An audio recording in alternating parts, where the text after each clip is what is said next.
They thought bonding with her enemy would kill her. They thought Lyra Ashwood was a useless Omega. But they were wrong. Draven Sinclair wasn't hunting for a mate. He was hunting for a traitor, and the woman who could save his kingdom. Lyra woke to warmth, not the thin, threadbare kind that came from stolen blankets and servant quarters, not the fragile heat of cooking fires that died before dawn. This warmth was alive, breathing, wrapped around her like armor she never asked for. Her eyes opened to unfamiliar darkness, silk sheets, cedar, and steel in the air. A room 3 times larger than any place she'd ever slept, and a man. His chest rose and fell against her spine. His arm rested heavy across her waist, possessive, his face buried in her hair. Each breath he took seemed to pull her deeper into something she couldn't name, something that felt like drowning and flying at the same time. Lyra's heart slammed against her ribs. She didn't know this man, didn't know this room, didn't know how she got here, or why every instinct in her body screamed 2 opposite truths. Run, and stay exactly where you are. Her fingers moved first, slow, careful. She felt the band on her left hand before she saw it. Silver, engraved with symbols she couldn't read in the dim light. A wedding ring that had never been there before. No, her right hand flew to her neck, to the burning sensation she'd been ignoring since consciousness returned. Her fingertips found raised skin, a mark, fresh, still tender. The unmistakable signature of a mating bond seared into her flesh like a brand she never consented to. No, no, no. The man behind her shifted, his arm tightened around her waist. A low sound rumbled through his chest. Not quite a growl, something deeper, more primal, more terrifying because it sounded almost content. Lyra froze. 3 impossible truths stared back at her from the shadows. The silver wedding band glinting on her finger that she'd never seen before. The mating mark burning on her neck that she'd rather die than accept. And the slowly dawning horror that she had no memory of how any of this happened. The last thing she remembered was the summit reception. Wine, conversation. Walking toward the medical wing because someone said they needed help with supplies. Then nothing. A black void where hours should have been. 12 hours, maybe 18, gone like smoke. Your pulse suggests you're about to do something reckless. His voice cut through the darkness. Rough with sleep, threaded with an authority that made her wolf whimper in submission. A reaction that infuriated her because she'd spent 3 years training her wolf to feel nothing, to be silent, to survive by being invisible. Let me go, Lyra whispered. Her voice didn't sound like her own. Too thin, too breakable. Can't. He shifted slightly. She felt every hard plane of him against her back. Every muscle, every breath. The sheer size of him made her feel small in a way she hated. Made her remember what it felt like to be powerless, to watch everything burn and be unable to stop it. We're bonded now, he continued. That same rough voice, like gravel and smoke. The moment I release you beyond 20 feet, the separation pain starts. You really want to experience that before figuring out what happened. We're not bonded. Lyra's hands fisted in the silk sheets. This is some kind of mistake, a setup. The mating mark on your neck and the wedding certificate would disagree. His thumb traced idle circles on her hip, a gesture so casually intimate it made her want to scream. Though I'll admit I'm as confused as you are, I don't make a habit of marrying women whose names I barely know. That made her pause, made her forget the panic long enough to process what he'd said. What do you mean you barely know my name? Tell me, Lyra. He said her name like he was testing it on his tongue for the first time. What's the last thing you remember from last night? And that's when Lyra realized the truth was so much worse than waking up married to a stranger. She couldn't remember anything at all. The pain hit 15 feet from the bed. Lyra had moved without thinking. Desperation made her stupid. The ornate doors across the chamber seemed close enough, an escape, a chance to run, to think. To breathe air that wasn't thick with cedar and steel and the scent of a man she didn't know. She made it halfway before her body betrayed her. It started as a dull ache in her chest, then exploded into agony that dropped her to her knees. Sharp, burning, like someone had wrapped barbed wire around her heart and pulled. Her wolf howled inside her, clawing at her ribs as if trying to turn back toward the warmth she'd just abandoned. The bond, the cursed impossible bond, was real. Lyra gasped, her vision blurred. She couldn't breathe through the pain, couldn't think past the white-hot fire spreading through her veins. Strong arms caught her before she hit the marble floor. Easy. His voice was closer now, gentler than she expected. Don't fight it. The pain only gets worse. Get away from me, Lyra managed through gritted teeth. But even as she said it, the agony was receding, fading to a dull throb now that he was close again, now that his hand steadied her, now that his warmth chased away the cold that had nothing to do with temperature. Believe me, he said quietly, I'd love nothing more than distance right now, but it seems we're stuck with each other. He helped her back toward the bed, kept her upright when her legs threatened to give out. Lyra hated how steady his grip was, how careful, like she was something fragile instead of something already broken 3 years ago. When they reached the bed, she finally looked at him, really looked. The man was built like a weapon, 6.5 feet of corded muscle and barely restrained power. Scars traced patterns across his bare chest. Old wounds, battle marks, the kind that came from surviving things that should have killed you. His face was all sharp angles, strong jaw, amber eyes that seemed to see too much, hair dark as midnight and just long enough to be uncivilized. He wore sleep pants and nothing else. Every inch of him screamed danger. And Lyra knew him, not personally, not from memory, but from reputation, from whispered warnings among refugees, from 3 years of hiding and praying she'd never cross paths with the man who'd destroyed everything she loved. Draven Sinclair, the executioner, Alpha King of the Northern Territories, the man who'd ordered the Clearwater Massacre. Her stomach turned to ice. This can't be happening, she breathed. Draven's expression shifted.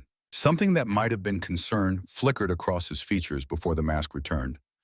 You recognize me. It wasn't a question. Lyra didn't answer. Couldn't, because if she opened her mouth she might scream, might demand to know why the gods hated her enough to bond her to the one man whose soldiers had killed her family, whose orders had burned her home, whose name she'd learned to fear more than death itself. We need to figure this out, Draven said. He moved to the adjoining room. Lyra heard pottery clatter, running water, then a muttered curse that would have made a sailor blush. Do you need help? The words escaped before she could stop them, a healer's instinct she tried to suppress for 3 years. I've commanded armies across 5 territories. His voice carried irritation and something that might have been embarrassment. But apparently I can't operate a tea kettle. Despite everything, despite the horror and the fear and the wrongness of it all, the corner of Lyra's mouth twitched. The great executioner. Defeated by kitchen equipment. He emerged moments later with 2 cups, one slightly singed at the handle. His expression dared her to comment. Lyra accepted the tea. Their fingers brushed. The contact sent a spark through the bond. Electric, undeniable. They both jerked back like they'd been burned. This is bloodbane, Draven said suddenly. He studied his cup with the focus of a man who'd seen too much death to ignore the signs. The memory loss. I've seen it used on prisoners. Leaves a 12 to 18-hour gap depending on dosage. Lyra's medical training agreed, though admitting that would reveal too much about who she was, what she'd been before the world burned. Someone drugged us, both of us, his amber eyes fixed on her, calculating, which means this wasn't random. Someone wanted this bond. Before Lyra could respond, the doors burst open. A tall man swept in, silver threaded through his dark hair, smile that didn't reach his eyes. He carried himself with the practiced ease of someone who'd spent decades navigating palace politics. Behind him, servants carried breakfast trays laden with food Lyra hadn't eaten in years. Your Majesties, the man's voice dripped false warmth. I trust you're enjoying your first morning as husband and wife. Such a romantic evening you gave us all. The way you couldn't keep your eyes off each other during the ceremony. Draven's expression went carefully blank. Victor, perhaps you could refresh our memories about the ceremony. The blood wine must have been stronger than expected. Victor Graves, Lyra recognized him now, chief advisor, the king's right hand for 20 years. His smile never wavered as he lied. You declared your love before the entire summit, he said. Quite passionate, the council members were moved to tears. Lyra's stomach churned. Every word was a fabrication. She could hear it in the too smooth delivery, see it in the way his eyes never quite met theirs. I'll need witness statements, Draven said, his tone brooking no argument. And the ceremony records, of course, Your Majesty. Victor's smile never wavered, but something cold flickered in his eyes as they landed on Lyra. I'll have them brought immediately. In the meantime, perhaps your lovely bride should rest. She looks quite overwhelmed. After he left, silence stretched between them.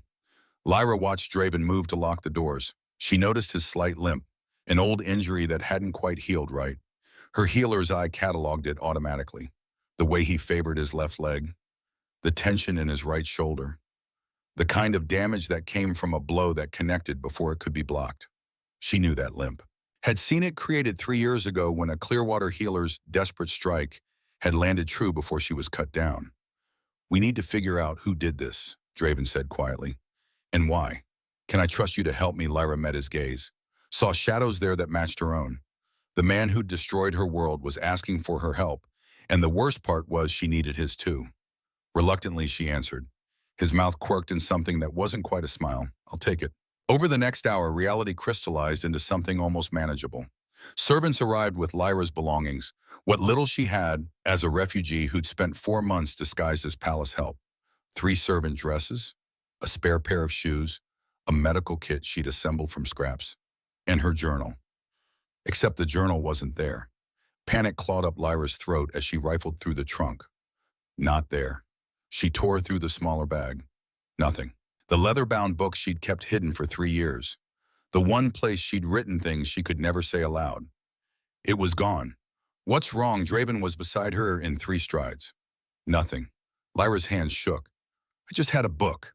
Personal notes. It's missing. From these trunks or from your quarters, I don't know. I haven't been back to my quarters since waking up in his bed." Draven's expression hardened. "Show me." The walk through the palace corridors was torture. Servants stopped mid-task to stare. Their whispers followed like a wake. Lyra caught fragments that made her want to sink through the floor. Tamed the executioner. "Love at first sight," they say. Never seen His Majesty smile like that. They passed the head housekeeper, an older woman who actually had the audacity to stop Draven with a hand on his arm. "Your Majesty," she said. Her eyes twinkled. "If I may offer some matrimonial wisdom. A happy wife requires regular foot massages and frequent compliments on her hair. My late husband swore by it." Lyra wanted the marble floor to swallow her whole. "Thank you, Mariana." Draven's ears had gone slightly red. "I'll keep that in mind. Also flowers. Women love flowers, especially the surprise kind." Noted. As they finally escaped, Lyra caught the briefest twitch of Draven's mouth. Not quite a smile, but close. Not a word he warned. "Wouldn't dream of it, Your Majesty." Her quarters in the servants' wing were small, a single room with a narrow bed and a washstand. The door hung open, and the moment Lyra stepped inside, her stomach dropped. Ransacked. Every drawer pulled out. Her mattress overturned. Her few books scattered across the floor like discarded trash. Someone had torn the room apart looking for something. "Your journal," Draven said quietly. "Maybe." Lyra knelt, gathered torn pages of a medical text she'd borrowed from the palace library. Her hands shook, because whoever did this had been thorough, desperate, and they'd found what they were looking for. He crouched beside her, his voice gentler than she expected. What was in it? Everything. Her real name, observations about the palace, sketches of Clearwater symbols she'd drawn when the memories got too heavy. Personal things, nothing important. "You're a terrible liar." But Draven didn't push. Instead, he stood and called for guards. "From now on, you have a protection detail." "I don't need..." That wasn't a request. His tone left no room for argument. "Someone orchestrated our bonding, and now they're searching your quarters until we know why you're not walking around unguarded, protected or imprisoned." The line felt razor thin. Back in Draven's chambers, evening had fallen. The awkwardness of their situation intensified when Lyra realized she needed to bathe. 3 years of poverty meant she'd grown accustomed to cold water and quick washes. But Draven's bathroom was a marvel of marble and bronze. A tub large enough to swim in, heated water that steamed invitingly. "I need the bond radius," she said stiffly. Draven looked up from the documents he'd been reviewing. Understanding dawned, followed by something that might have been embarrassment. 20 feet. I'll be in the study with the door closed. Call if the pain starts." The door clicked shut. Lyra undressed quickly, sank into water that had been heated to perfection. For 5 blissful minutes, she let herself forget. The bond, the danger, the man on the other side of the door. Then a memory slammed into her. Running through palace corridors, heart pounding, someone chasing her. She'd been terrified, clutching something to her chest. The medical wing, she'd been heading there before what Lyra Draven's voice carried through the door. Concerned. "Your distress is bleeding through the bond." She hadn't realized she was broadcasting. "I'm fine. Just remembered something. Part of last night." The door opened a crack. "What did you remember?" "I was running. Someone was after me." She wrapped herself in a towel, stepped out. "I was going to the medical wing." Draven's expression shifted to something dangerous. Why, I don't know. But I had something important enough to run for. He was silent for a long moment, then moved to a cabinet and pulled out what looked like classified documents. These are the summit attendance records, he said. Every pack represented, every delegate, every guard. If we're going to figure this out, we need to know who was in the palace that night. Lyra stepped closer, still wrapped in the towel, water dripping from her hair. The intimacy of the moment wasn't lost on either of them. Her half-dressed, him handing her state secrets in his private chambers. Why are you helping me, she asked quietly. Why not just break the bond and be done with it? Draven's amber eyes met hers, and for the first time she saw past the king to the man beneath. Tired, haunted, carrying weight that would crush most people. Because someone played us both like pieces on a board, he said, and I don't like being played. Later, as Lyra lay in Draven's massive bed and he arranged himself on the couch despite his obvious discomfort, she stared at the ceiling, her eyes caught on a portrait across the room. Draven and an older man, presumably his father, both wore crowns, both had the same haunted look in their eyes. She recognized that look, saw it every time she looked in a mirror. The expression of someone who'd survived when others hadn't. Someone carrying ghosts. The couch is mine, Draven announced from across the chamber. Lyra blinked. What sleeping arrangements? He gestured to the ornate sofa near the fireplace. I'll take it. You get the bed. You're injured. The words slipped out before she could stop them, her eyes flicking to his leg.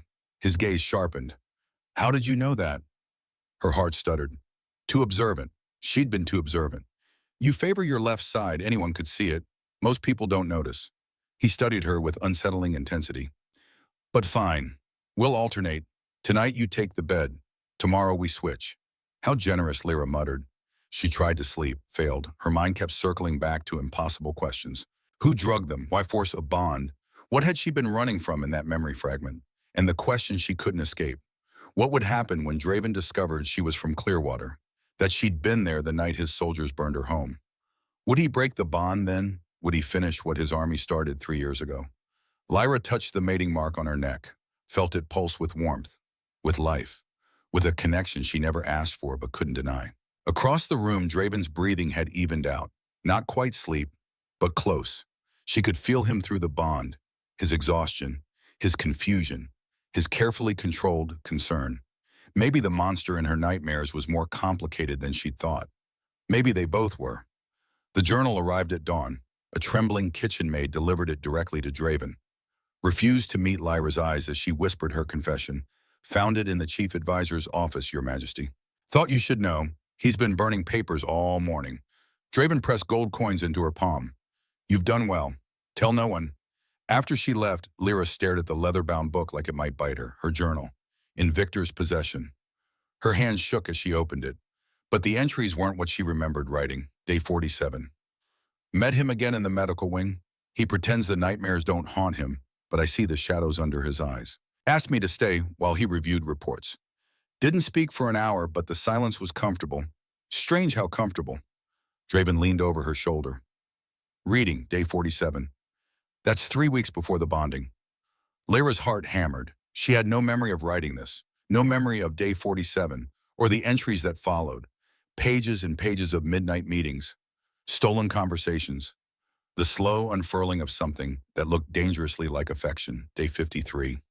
He asked about my past today. I deflected, but he knew. He always knows when I'm hiding something. Said he understood carrying ghosts.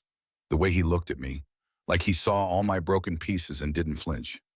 This isn't possible, Lyra breathed. I would remember. Bloodbane. Draven's voice was tight. What if it wasn't just one night? What if we've been drugged multiple times? She flipped forward, skimming entries that painted a picture of 2 people circling each other like wounded animals learning to trust. Her own words describing Draven's unexpected gentleness with refugees, his secret habit of visiting the medical wing after brutal counsel sessions, the way he listened when she talked about healing. Day 61, I'm in love with him.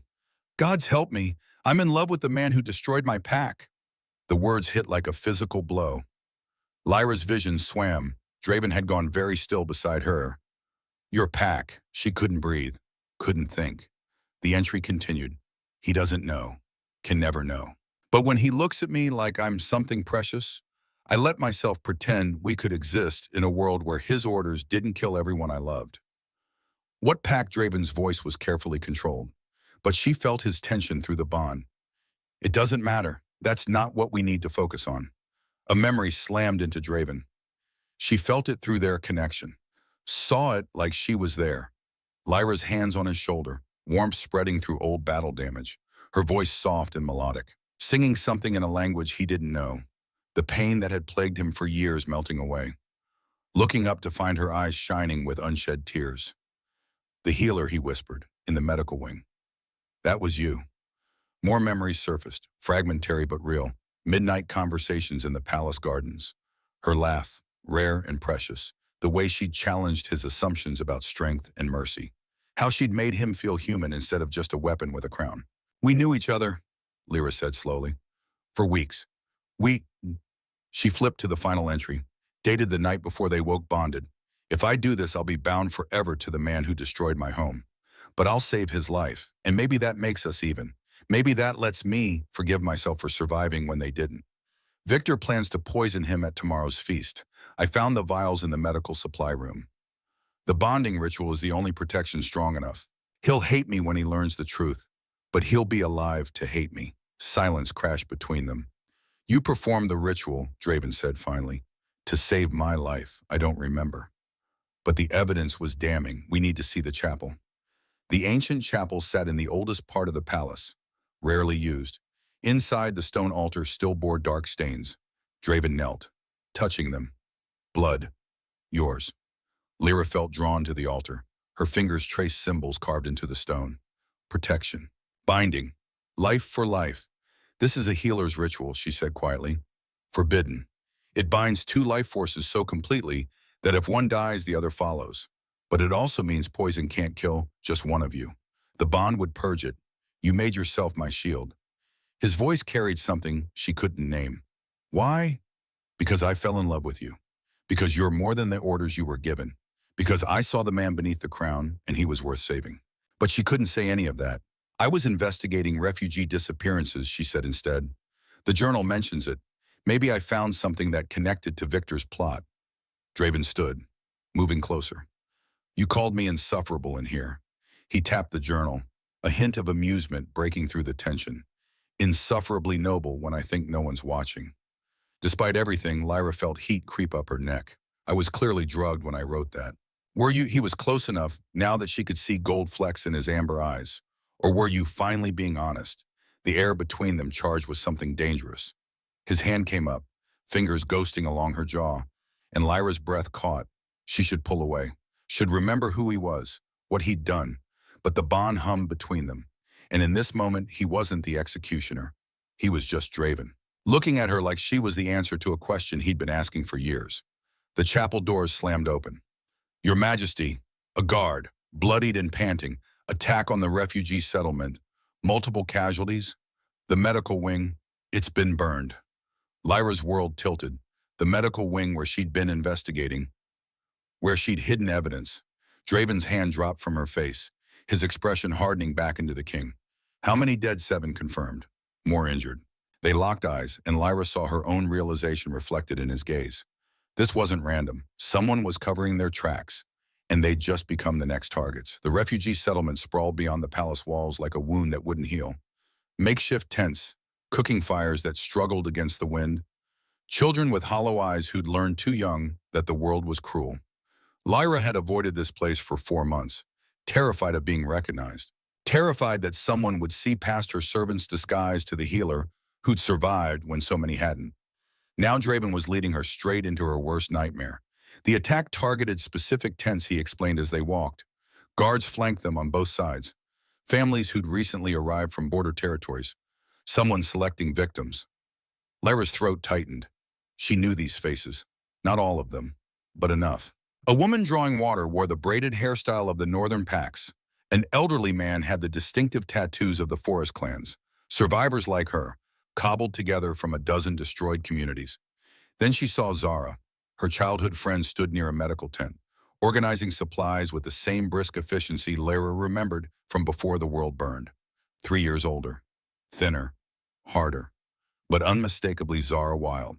Their eyes met across the camp. Recognition flared in Zara's gaze, then carefully banked to neutrality. Smart, don't give me away. The healer's tent is this way, Draven said, not noticing the silent exchange.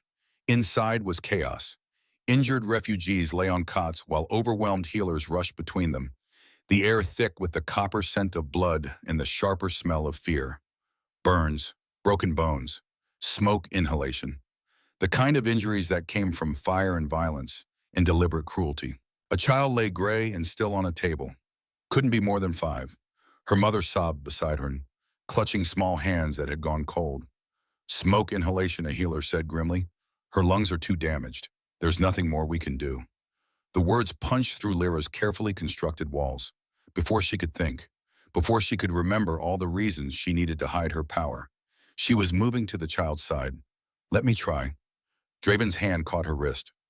Lyra. His voice held warning, concern, a question he didn't voice. But she understood. If she did this, if she revealed what she truly was, there would be no going back. Please, her eyes met his. Desperate. Just let me try. He released her. Lyra placed her hands on the child's chest, closed her eyes. The healing gift unfurled inside her like wings spreading after years of being bound. Caged. Denied. She felt the damaged tissue, the fluid where it shouldn't be. The struggling heart that was seconds from giving up entirely. Power poured from her core, golden and warm, knitting, soothing, restoring. She felt it flow through her palms, into the child, chasing away death with light that had nothing to do with this world and everything to do with bloodlines older than memory. The child gasped. Her eyes flew open. Color flooded back into her cheeks as her mother's sobs turned to shock. Then joy. Then prayers in a language Lyra had thought died with Clearwater. When Lyra finally stepped back, trembling from the exertion, the medical tent had gone silent. Every healer stared at her, eyes wide, mouths open, because what she'd just done was impossible. No ordinary healer could pull someone back from death's door. No common wolf had power that manifested as visible light. And Draven. Draven was looking at her like he was seeing her for the first time. That signature, he said quietly, almost to himself. I've felt it before. Lyra's stomach dropped. She'd been too reckless, too desperate to save a life. Now he'd recognize the Clearwater battle, would know she'd been there, would understand that the woman bonded to him was connected to one of his greatest regrets. The reports mentioned a healer with unusual power. His voice was barely a whisper, golden light that could pull soldiers back from death's door. That was you. She couldn't speak, couldn't deny it. Your Majesty. Zara appeared at Draven's elbow, her tone respectful but firm. Perhaps we could speak privately about the recent disappearances. Draven's gaze lingered on Lyra another moment before he nodded. Of course. While he moved to the far side of the tent with Zara, Lyra sank onto a stool, her hands still shaking. The mother pressed a cup of water into her fingers, whispering thanks that made Lyra's eyes burn. He knows you're Clearwater, Zara said when she returned moments later, keeping her voice low. I didn't confirm it, but he's not stupid. What did you tell him about the disappearances? Truth. Zara's expression was grave. 15 refugees gone in 3 months, all gifted, and all from packs that were destroyed in the last 5 years. Lyra, someone's hunting us, the survivors. And now you're bonded to the king who led half those campaigns. He was being used, manipulated by Victor. Zara's eyebrow rose. You're defending him. Was she 4 months ago, the thought would have been impossible. But she'd read her own words in that journal, had felt his genuine confusion and horror at the conspiracy. Watched him now as he crouched beside refugees, listening to their stories with a gentleness that didn't match his reputation. A toddler approached Draven, crying. The king looked panicked, then attempted what could only be described as a facial expression meant to be comforting. It looked more like he was having a stroke. The child cried harder. Your Majesty, Lyra called, biting back a smile despite everything. You're terrifying the children. I'm trying to be friendly. His indignation was so genuine, so far from the cold executioner of legend that Lyra laughed, actually laughed, a sound she hadn't made in 3 years. Draven's face softened at the sound, something warm kindling in his eyes that made her breath catch. Made her forget for just a moment and that this was the man who'd ordered her world destroyed. Later, as the sun set and they prepared to return to the palace, Lyra spotted a child playing with a carved wooden wolf. The craftsmanship was distinctive, paw raised, howling at an invisible moon. Her brother had carried one exactly like it. Their father had made them matching sets before the night everything burned. The grief hit like a wave, sudden, brutal, unexpected. And suddenly she couldn't breathe, couldn't see past the memories. Fire, screaming. Her mother's voice cut short, her father's last command to run. Kael's small hand torn from hers in the chaos. Her knees buckled. Draven was there, catching her, pulling her against his chest as sobs tore from her throat. 3 years of buried pain finally breaking through walls she'd built to survive. "I'm sorry," she gasped. "I'm sorry, I can't." "You don't have to tell me." His arms tightened around her. "Solid and warm, but you don't have to carry it alone either." They stood like that as the sun bled red across the horizon. Two broken people learning that maybe, just maybe, they could hold each other's pieces. That evening back in Draven's chambers, Lyra found him standing by the window, rolling his shoulder with barely concealed discomfort. "The old wound?" she asked softly. He nodded, not turning. She crossed to him slowly, giving him time to refuse. When he didn't, she placed her hands on his shoulder. The healing warmth flowed again, gentler this time, easing chronic pain that had lived in his body for years. Draven's eyes closed, his breath released in a shudder. "You could have let me suffer," he said quietly. "After everything. Healing isn't about what people deserve." Lyra's voice was steady. "It's about what they need." When she finished, his hand covered hers on his shoulder. Their first truly consensual touch. The bond sang between them, and for the first time neither of them pulled away. Then his hand tightened. "Lyra, you need to tell me, what pack were you from?" She froze, heart hammering. "The wound I just healed." He turned to face her. "I got it 3 years ago. During the Clearwater campaign, a healer struck me. Same signature I feel in your power. You were there. It wasn't a question." Lyra pulled her hand back, wrapped her arms around herself. "Yes, tell me what happened. Please." "No." Her voice cracked. "You don't get to ask me that. You don't get to make me relive. I need to know what I did." Draven's amber eyes held pain that matched her own. "I need to understand what orders I gave, what I'm responsible for." "You want to know?" Lyra's grief turned to anger, hot and fierce. "Fine, I'll tell you about Clearwater." She took a breath, forced herself to speak past the lump in her throat. "I was 21, a healer. I had a family, a home. We weren't insurgents. We weren't planning rebellion. We were farmers, craftsmen, teachers, people who just wanted to live in peace." Draven's face had gone pale, but he didn't interrupt. "Your soldiers came at midnight, set fire to the homes while people slept, cut down anyone who tried to escape. I watched my mother die trying to protect the children, watched my father fall defending the healer's hall. I lost my little brother in the chaos. Kael, he was 14. I thought he burned." Her voice broke, but she forced herself to continue. "I survived because I hid, because I was a coward. I could hear them screaming, and I did nothing. When dawn came, everything was ash. 300 people dead, and I was the only healer left." The silence that followed was suffocating. "I was told it was a military target," Draven said finally, his voice hollow. "Insurgents planning an attack on the capital. Victor showed me intelligence reports, weapon caches, training camps. I believed him. That doesn't change what happened." Lyra's tears had stopped, leaving only cold acceptance. "Your belief doesn't bring them back." "No, it doesn't." Draven's jaw clenched. "But I need you to know. If I had known about the civilians, about the families, I would never have given that order. But you did give it, and Lyra was so tired of carrying this alone. And 300 people died because you didn't question, didn't verify, didn't care enough to make sure. You're right." His voice was quiet. "Absolute. I failed them, failed you, and I'll carry that for the rest of my life." Before Lyra could respond, urgent knocking shattered the moment. A guard burst in, bloodied, frantic.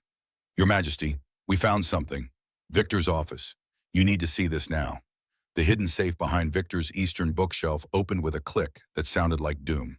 Inside were ledgers, dozens of them, organized by year going back 2 decades. Draven pulled them out with shaking hands, spread them across Victor's desk. Lyra's healing-enhanced vision caught details instantly. Names, ages, gifts, prices. "No," she whispered. "No, no, no. They weren't military records. They were inventory lists, gifted wolves cataloged like livestock, with notations of which foreign nation had purchased them. Children as young as 6. Healers, seers, elementals, Anyone with power worth selling. Clearwater Pack, Draven read, his voice hollow. Listed as hostile insurgency in official records. But here he tapped a ledger entry, his finger trembling. Here it says harvested for high-value gifts. 17 healers acquired, 9 seers, 23 elementals. Sold to he couldn't finish, couldn't voice the horror spreading across the pages. Lyra's hands trembled as she flipped through more ledgers. So many names, so many families destroyed not for rebellion or threat, but for profit. Pack after pack labeled as military targets. Actually harvested for Victor's trafficking ring. The campaigns, Draven said. Understanding crushing him. Every campaign I led, the border conflicts, the insurgent threats, they were all fabricated. I thought I was protecting the kingdom. I've been enabling a monster. He sank into a chair, head in his hands. The great Alpha King reduced to a broken man confronting what he'd become. Lyra almost went to him, almost offered comfort. But then her eyes caught a familiar name in the most recent ledger. K.L. Ashwood, age 17, healer, high value, sold to Northern Territories for military medical corps. The world tilted.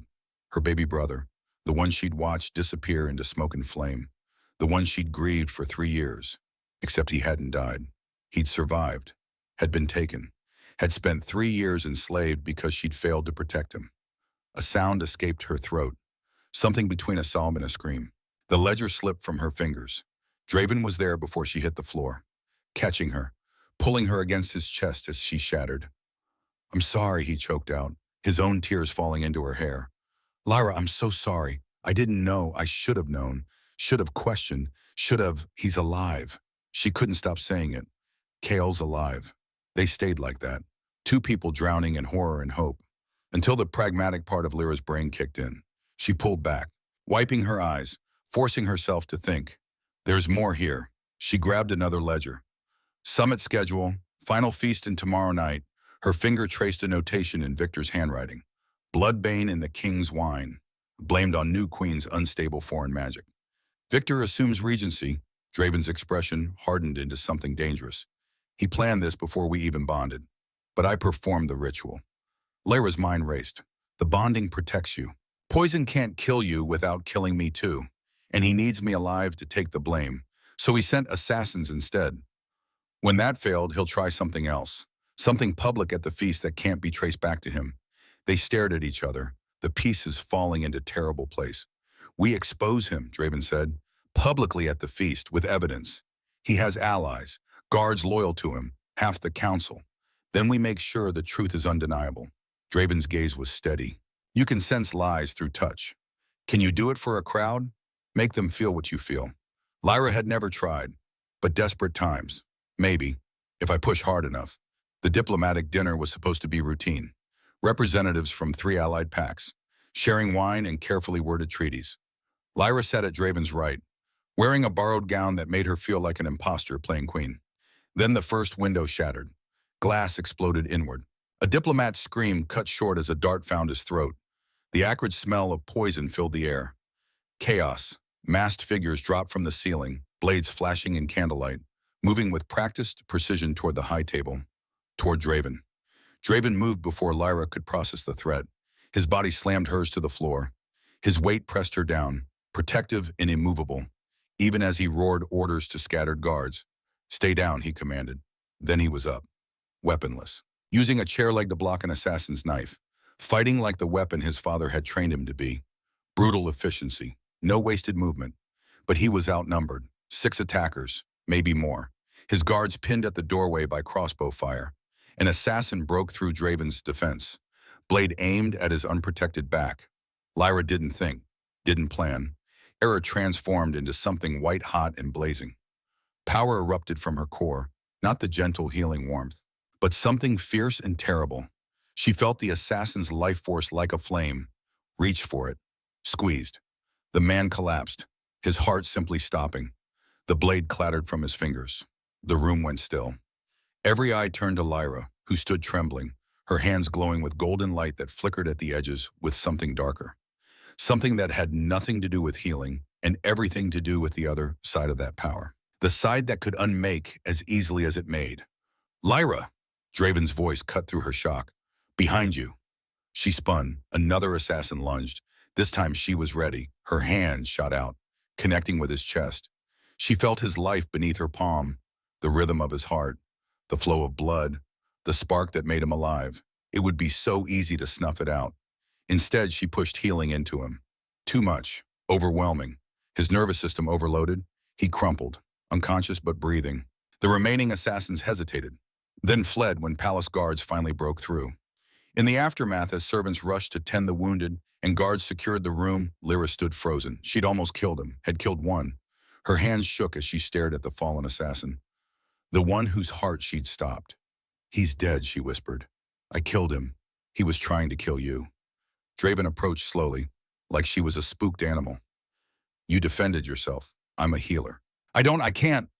Her knees buckled. Draven caught her, and in her distress power leaked from her uncontrolled. It flowed into him, seeking damage to fix, finding the old battle wounds he'd carried for years. Scar tissue dissolved, nerve damage repaired, the chronic ache in his ribs from a blow that never quite healed. Gone. Draven sucked in a sharp breath as decades of pain simply vanished. "That signature," he said, his voice rough. "It's identical to the reports from Clearwater. The healer who saved dozens of soldiers before he stopped." Understanding dawning in his eyes. "You were there when my army came. You were there." Lyra couldn't deny it anymore. Couldn't hide. "Yes. Why didn't you tell me? Because you ordered the attack." The words burst from her. 3 years of grief and rage finally finding voice. Your soldiers burned my home, killed my family. And you want to know why I didn't tell you I was there?" The room had gone silent. Diplomats and guards alike stared at the revelation unfolding before them. Draven's face had gone pale. "The Clearwater campaign. You're from Clearwater Pack." "I'm the last one," her voice cracked. "Everyone else died or was taken. Or..." She couldn't finish, couldn't speak past the lump in her throat. A diplomat who'd fainted during the attack chose that moment to sit up, straightening his jacket with exaggerated dignity. "I want it noted that my unconsciousness was a tactical retreat." Draven's response was automatic, his tone dry despite the tension. "From consciousness ambassador." Precisely. The absurdity of it broke something in the moment. Guards coughed to hide laughs. But Draven's attention never left Lyra. "We need to question the survivor," he said finally, gesturing to the assassin whose heart Lyra had stopped. "Before we do anything else, he's dead. I killed him. Then bring him back." Draven's gaze was steady, certain. "You can do it. I know you can." Lyra wanted to refuse, but they needed answers. Needed to know who'd sent assassins to a diplomatic dinner.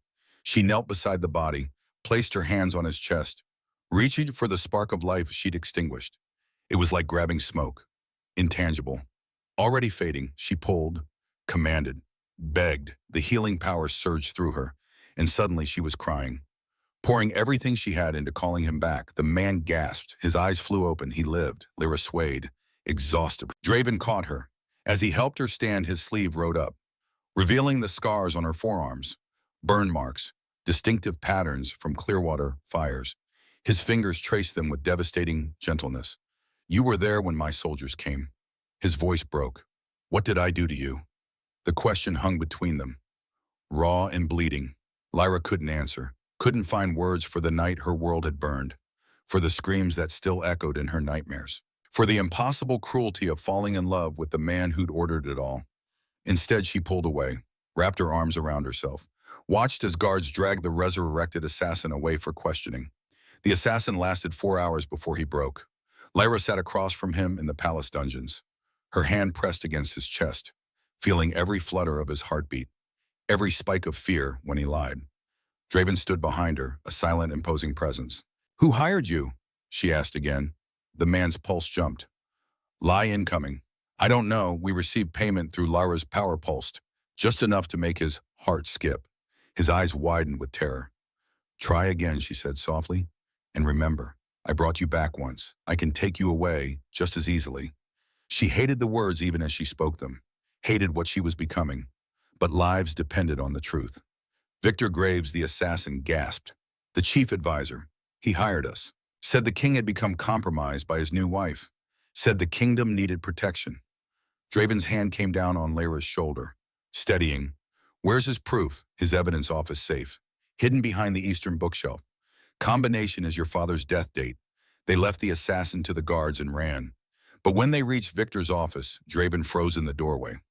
Serafina Blackwell stood beside the already open safe. Beautiful, aristocratic. The woman the council had chosen to be Draven's mate before Lyra appeared. Her smile was poison wrapped in silk.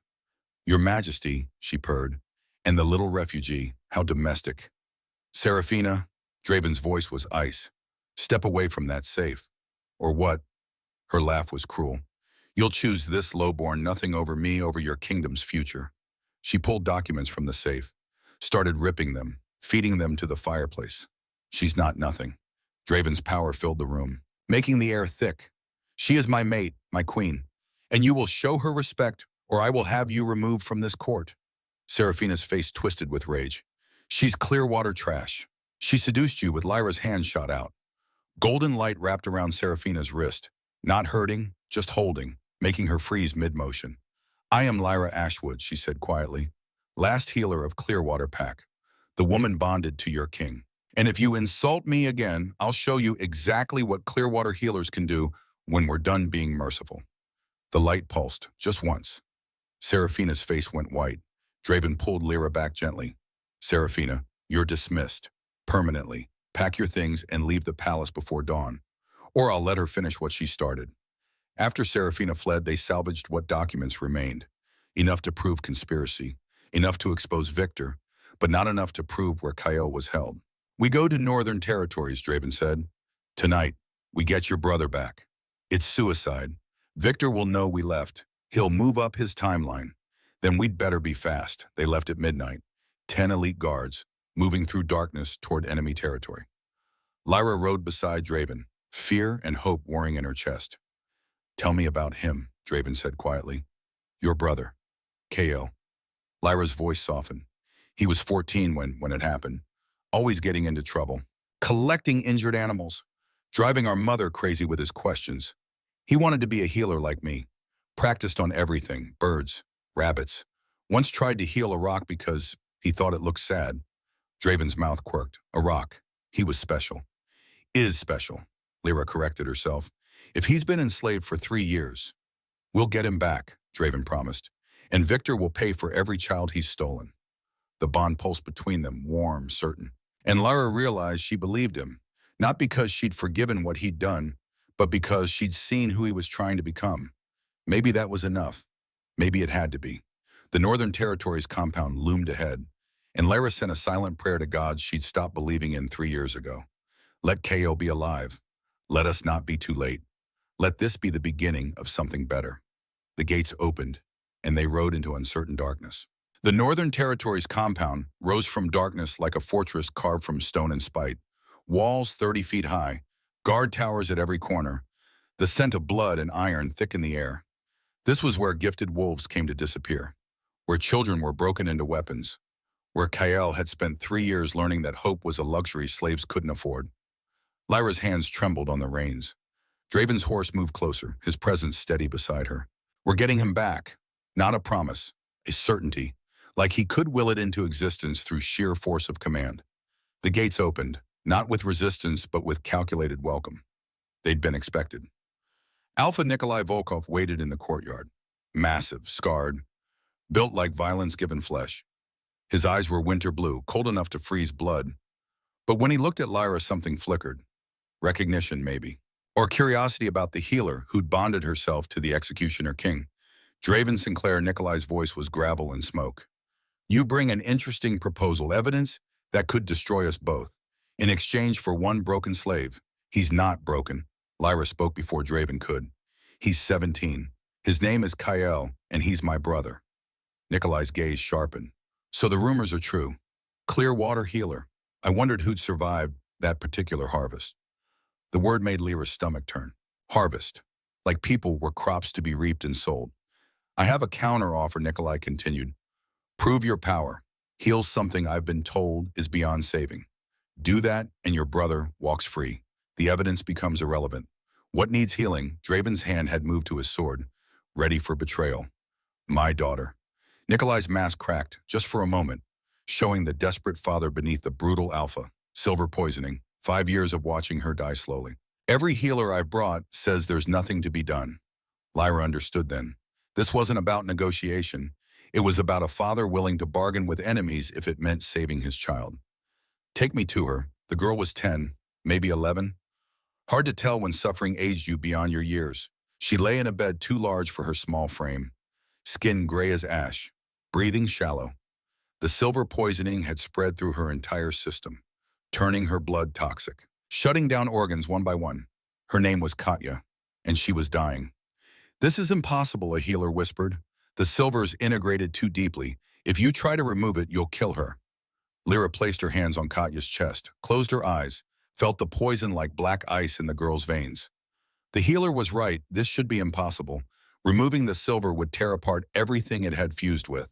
But Lyra wasn't just a healer, she was Clearwater. And Clearwater healers didn't just mend, they transformed, broke down and rebuilt, unmade and remade. It was why Victor had targeted her pack, why 17 healers had been worth massacring 300 people. Power poured from her core, golden light erupted, brighter than before, hotter. She felt it flow into Katya, felt the poison fight back. But Lyra was stronger. She wrapped her power around each molecule of silver, coaxed it, convinced it, separated it from flesh and bone and blood. The process took 2 hours. 2 hours of Lyra pouring herself into a stranger's child, feeling Draven's hand on her shoulder, anchoring her through the bond when she started to drift. When the healing tried to pull her so deep she might not find her way back. Finally, the last trace of silver expelled through Katya's pores. Lyra opened her eyes, swaying, exhausted, but the girl's color was already returning, her breathing evening out. Katya's eyes fluttered open. Papa Nikolai dropped to his knees beside the bed, gathered his daughter in his arms. For a moment, the brutal Alpha was just a father holding his miracle. When he looked at Lyra, his eyes were wet. You have your deal. The boy is yours. They brought KL out in chains. Lyra's breath stopped. Her baby brother, 17 now, taller than she remembered, broader.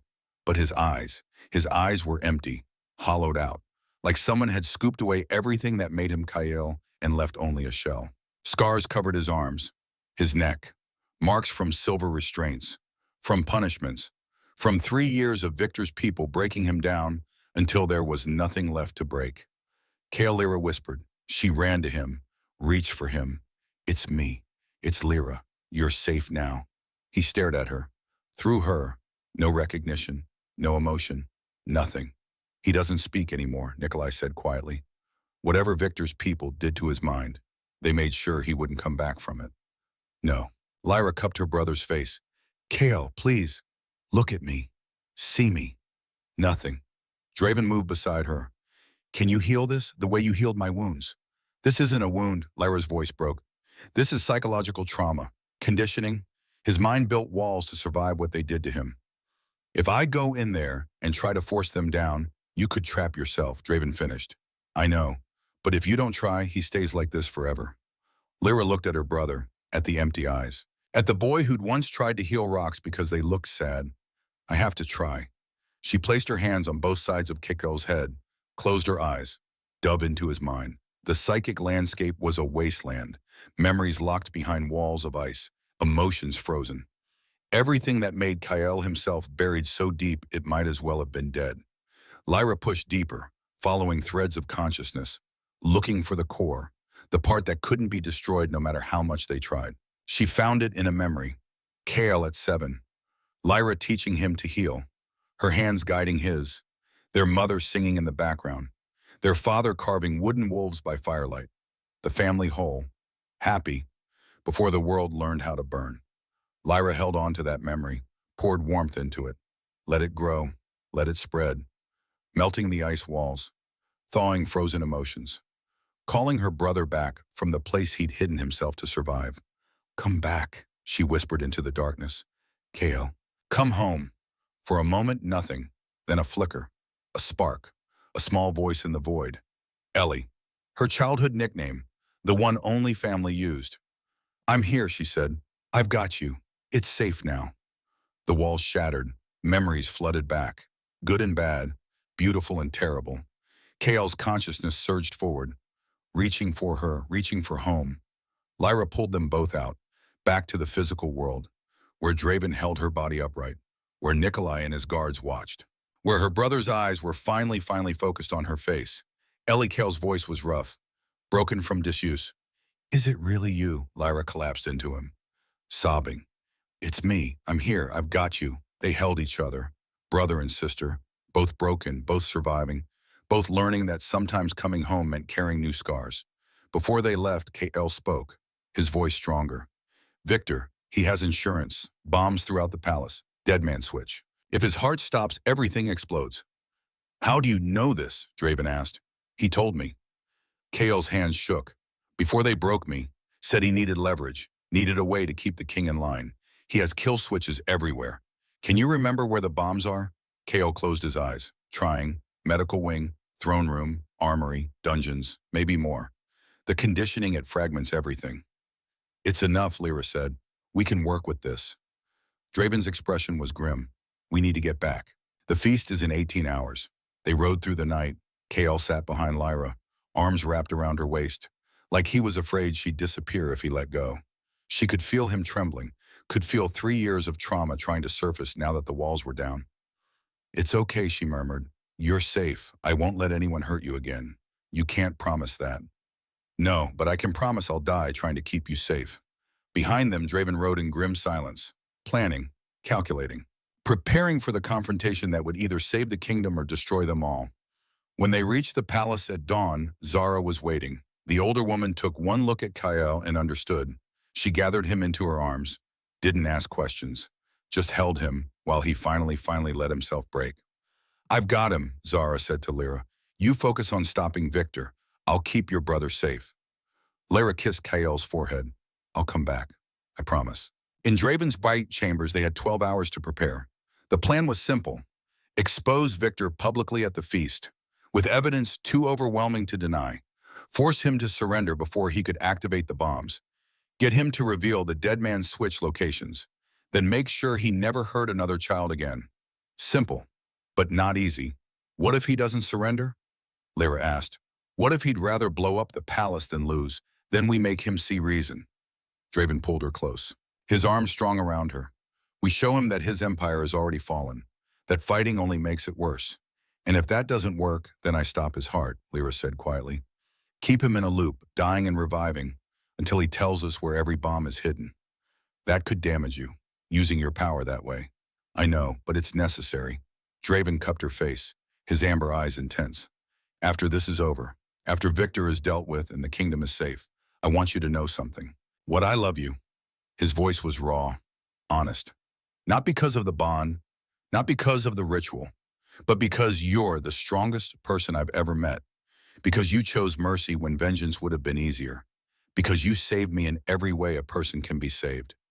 Lyra's breath caught. I love you too. God's help me. I love the man who destroyed my world, and I'm choosing to build a new one with him. They kissed, soft at first, then deeper, pouring 3 weeks of stolen memories and 3 years of grief and hope for a future that might actually be worth living into that single moment. When they pulled apart, Draven rested his forehead against hers. Let's go save a kingdom. The great hall blazed with candlelight and the dangerous glitter of political ambition. Leaders from 5 neighboring pacts sat around the massive table, their advisors and guards positioned along the walls. Victor orchestrated seating with practiced ease, placed Lyra beside Draven like a trophy, like proof that the foreign queen was tamed, controlled. He had no idea what was coming. Lyra wore Clearwater purple, the royal color of her destroyed pack, a choice that made Victor's eye twitch when she entered. Good. Let him be unsettled. Let him wonder what game she was playing. The first courses passed without incident.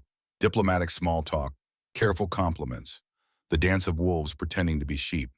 Then Draven stood. Before we feast, he announced, his voice carrying to every corner of the hall. I have revelations about our kingdom's true nature, about the campaigns I've led, and the man who's advised me for 20 years. Victor's smile never wavered, but Lyra saw his hand move, signaling someone in the shadows. The wine service began. A servant approached Draven with a crystal goblet, dark red wine catching the light. Through the bond, Lyra felt Draven's recognition. The same servant who'd been in Victor's office, the one who'd tried to poison him before. Lyra's hand shot out, closed around the cup before it reached Draven's lips. Their eyes met, silent communication flowing through the bond. Trust me. She drank. The poison hit her system like liquid fire.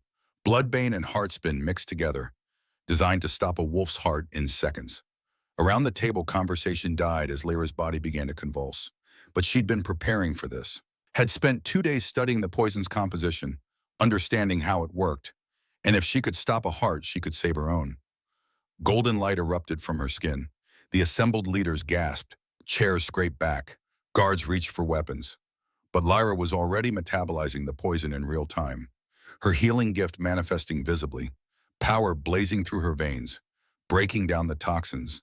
Expelling them as harmless waste. Black smoke poured from her mouth. From her skin. The poison made visible as it left her system. When the light faded, Lyra stood. Steady. The empty goblet in her hand. Bloodbane and heartspin, she said clearly. The same poison found in Victor Graves's private collection. The same poison used in multiple assassination attempts on the king. Victor Draven's voice cut through the stunned silence, carrying the full weight of his authority. You are accused of treason, trafficking of gifted wolves, and attempted regicide. Victor's practiced smile never wavered. Your Majesty, I don't know what lies. We found the ledgers, Draven gestured. Guards brought forward the evidence. 20 years of records, spread across the table for all to see. Every campaign you sent me on, every rebellion I crushed, all fabricated to harvest gifted wolves for your trafficking ring. The assembled leaders leaned forward, scanning the documents. Lyra watched recognition dawn on their faces. Their own missing pack members listed like inventory. These are forgeries, Victor said smoothly. Obviously planted by whom, Lyra interrupted, her voice steady despite the adrenaline. By me, the refugee servant you married to your king as a scapegoat, or by the assassins you sent when that plan failed. Victor's mask finally cracked. His hand moved in a gesture Lyra recognized too late. A signal. Guards along the walls turned on their own. 20 men who'd served the palace for years suddenly drew weapons, eyes glazed with magical compulsion, moving with mechanical precision toward Draven. Victor's triumphant sneer said everything. Did you really think I'd come unprepared? He purred. The king dies. The unstable foreign queen goes mad with grief, and I restore order as regent. It's already written. Then chaos erupted. Draven moved with lethal grace, disarmed the nearest guard, used the man's sword to block incoming strikes. Lyra backed toward him, and suddenly they were moving together. The bond allowing them to fight in perfect synchronization. Where he struck, she defended. Where she sensed danger, he was already moving. A diplomat dove under the banquet table, still clutching his dinner roll. If I'm dying, he announced, I'm dying full. Lyra would have laughed if she wasn't currently ducking a blade aimed at her throat. She reached for her gift, felt the life forces of the corrupted guards. The compulsion sat on their minds like a parasite, foreign and invasive. If she could heal wounds, maybe she could heal this. Golden light exploded from her again, but this time it spread. Washing over the attacking guards in a wave, Lyra felt their minds beneath her touch, found the threads of Victor's magic, and burned them away. One by one, the guards stumbled, confusion replacing the blank compulsion. They looked at their drawn weapons with horror, then at Victor with rage. What did you do to us? One guard demanded. What was necessary? Victor snarled, backing toward the exit. The kingdom needs strength, not some fool who gardens and writes poetry. He didn't make it to the door. His own guards blocked his path, the ones Lyra had just freed. I think not, the captain said quietly. Traitor. As they restrained Victor, the great hall fell silent, every eye on Draven, waiting for judgment, for explanation, for truth. Draven stepped forward, and Lyra saw what it cost him, this proud, isolated king about to lay himself bare before enemies and allies alike. I led the Clearwater campaign, he said, his voice carrying to every corner of the hall. I believed the lies I was told, that they were insurgents, threats to the kingdom. But ignorance is not innocence. His gaze swept the assembled leaders. I am responsible for the deaths of innocent wolves, children, healers, families. I will abdicate if he turned to Lyra, if she wishes it. I will submit to whatever justice she deems fit. The hall held its breath. Lyra stepped forward, took Draven's hand in front of everyone, and spoke loud enough for all to hear. I am Lyra Ashwood of Clearwater Pack. I watched my home burn, lost my family, spent 3 years hiding because I thought the man who gave those orders was a monster. She met Draven's eyes, But I was wrong. He's not a monster. He's a weapon that was aimed by someone else, and I choose mercy for him, for us, for everyone in this room who's lost someone to Victor's greed. She turned to face the gathered leaders.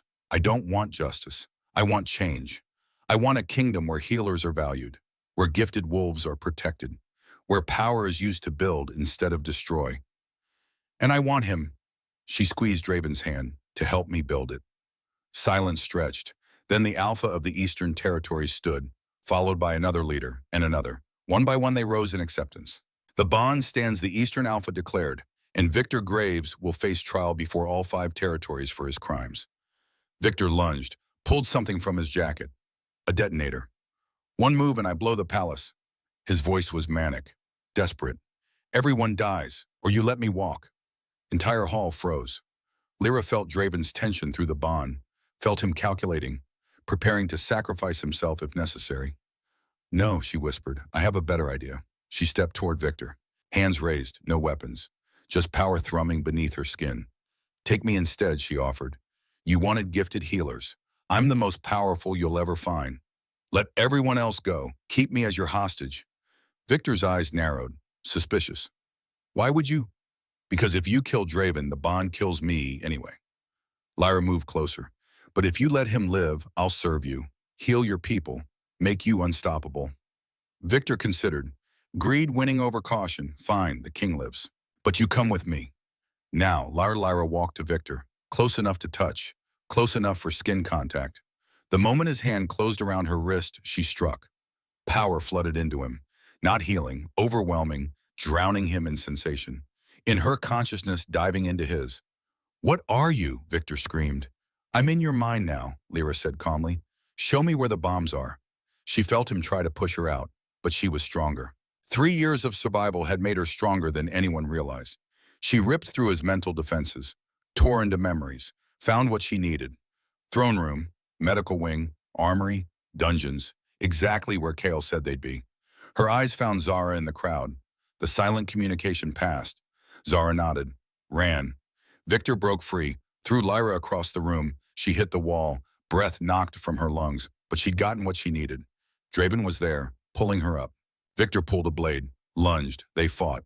Alpha against advisor, king against traitor. Brutal and vicious, until Draven disarmed him. Held him at sword point. It's over, Draven said. Surrender. Never. Victor's finger moved toward a second detonator. Lyra's hand shot out. Golden light wrapped around Victor's heart. Stopped it. Mid-beat. He collapsed. Not dead, suspended. Caught between life and death. Zara burst back in, breathless. All bombs disarmed, every single one. Lyra released her hold slightly. Let Victor's heart beat once. Twice.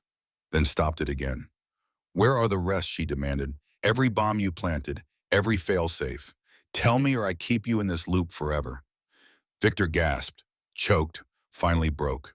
Servant quarters, sub-basement, garden walls, that's all. That's everything. Zara's team confirmed. 30 minutes later, every location clear. Lyra looked down at Victor, this man who'd stolen children, destroyed packs, used Draven as a weapon for 20 years. Sleep, she said, and let Victor's heart restart, but pushed healing into him. Too much, forcing unconsciousness deep and dreamless. He'll wake in a cell, she told the guards, where he belongs. The council convened for 3 days, debating, arguing, deciding the fate of a king who'd been deceived in a kingdom that needed rebuilding. In the end, the vote was unanimous.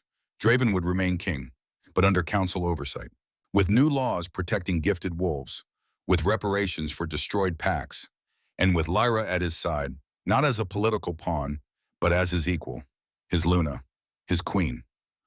The coronation happened in the Clearwater Memorial Garden. Lyra had insisted.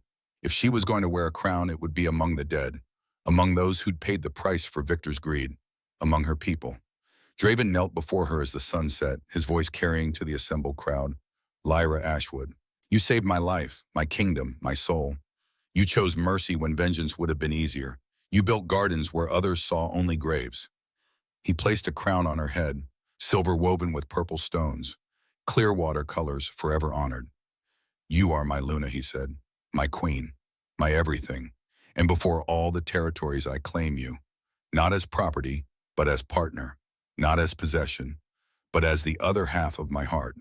He stood, cupped her face, and kissed her as the crowd erupted in cheers. Mine, he whispered against her lips. Ours, she corrected. This kingdom, this future, this chance to make it right. It belongs to all of us. The assembled territories knelt, not in subjugation, but in acceptance. In hope. Luna Queen Lyra, they intoned. Long may she reign. 6 months later. The Clearwater Memorial Garden had grown into something beautiful. 500 moonstone markers arranged in spiraling patterns, each name carved with a care, each life remembered. Night-blooming jasmine surrounded them, flowers that opened in darkness, proving that even in grief there was beauty. Lyra stood among the markers, her hand on the final stone, her mother's name. Kale stood beside her. 17 now, still healing but stronger every day. He'd found purpose teaching at the New Healing Academy, helping other traumatized young wolves learn that their gifts were strength, not weakness. You would have loved this place, Lyra said to her mother's stone.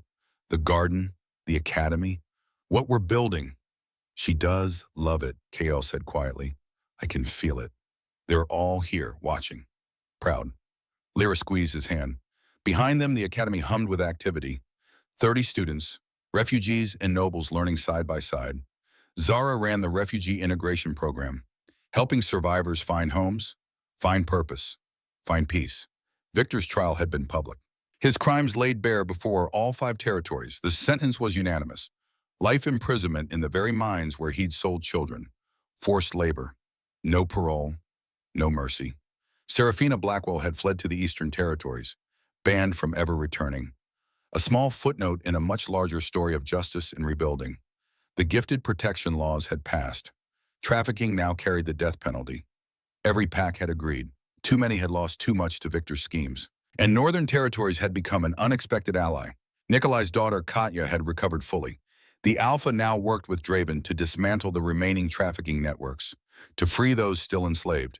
73 gifted wolves had been rescued in 6 months, each one finding sanctuary, finding hope, finding home. Your Majesty, a servant approached. The guests are arriving for the ceremony. Lyra touched her mother's marker one last time, then turned toward the palace, toward the future.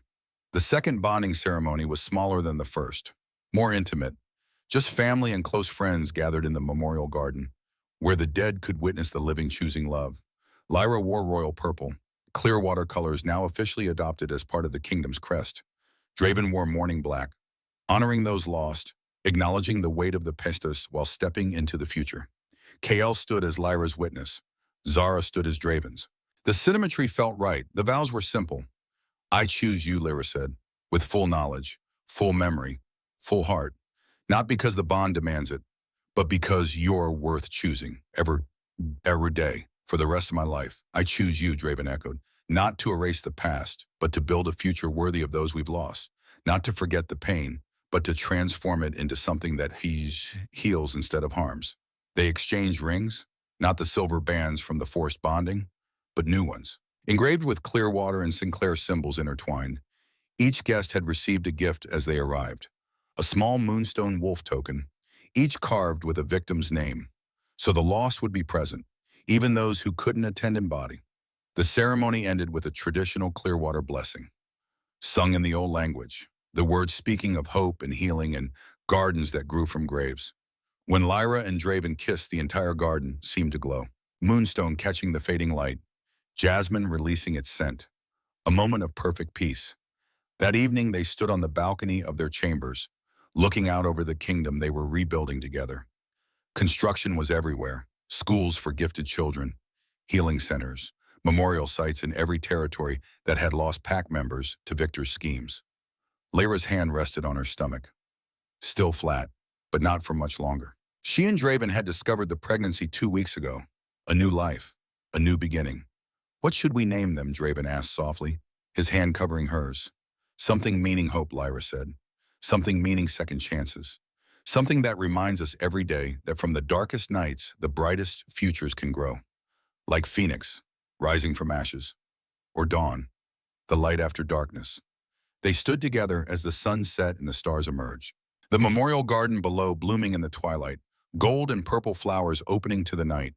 In the distance, Lyra heard children laughing, students at the academy, Young wolves learning that their gifts made them strong, that survival was not weakness, that they could be healers and warriors and everything in between.